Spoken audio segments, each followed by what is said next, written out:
If true, it would undermine the Jewish title to the biblical land, switching the homeland instead to a slice of Saudi Arabia, which is perhaps why the Saudis have reacted so coldly to the very idea.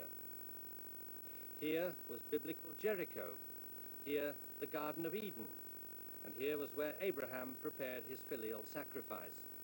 Parts of Asir are desolate and mountainous. Parts, according to the Lebanese professor who's been there, are lush and well watered.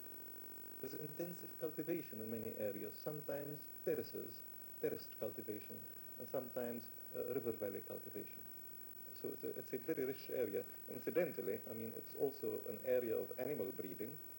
So you have a lot of milk, so to speak, and the honey is excellent.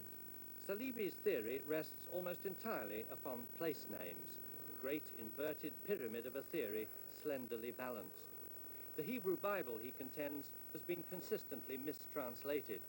Ancient Hebrew, the language of the Israelites, died out as a spoken tongue some 500 years BC, and its vocalization had to be guessed at by Jewish scholars 1,000 years later, and they got it wrong. Using Arabic and modern Syriac as a key to ancient Hebrew and the way it was spoken, both are Semitic tongues surviving from the family which included Hebrew, Salibi has redeciphered the Old Testament.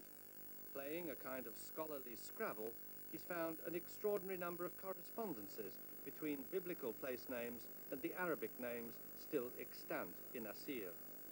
There's the River Jordan, for instance, of biblical renown but disappointing aspect. Salibi goes back to the Hebrew word for Jordan and suggests it's been mistranslated.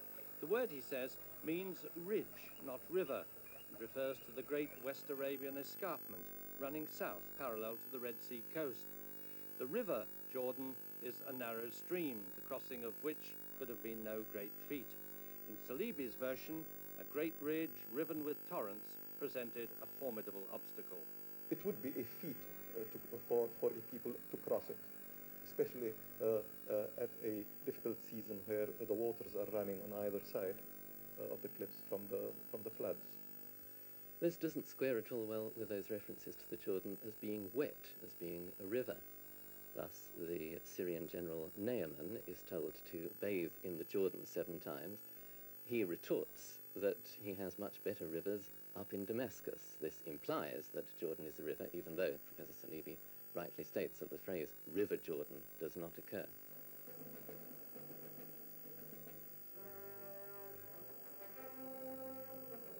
Turner's destruction of Sodom would have been just as awesome, one suspects, wherever located. But here we see the intricacy of Salibi's argument, and his opponents would say its essential weakness, for he is an historian, not a scholar of language. First, he locates Sodom's twin and sinful town, Gomorrah. Easy, he says.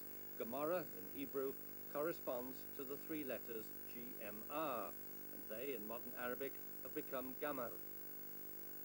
Sodom is more complicated. The letters of the Hebrew SDM have, over the years, become transposed, a not unusual phenomenon, to become DMS, or Damis. And behold, in West Arabia, there it is, Wadi Damis, right next door to Gamar. He allows himself rather too much freedom, I feel. One can't keep interchanging consonants as he does in the course of the book. For example, he makes akrabim in the Hebrew into jarabi, with different consonants in a different order. He's changed the vowels as well. There's got to be some rigor here. Otherwise, one can take a gazetteer, or in fact several gazetteers,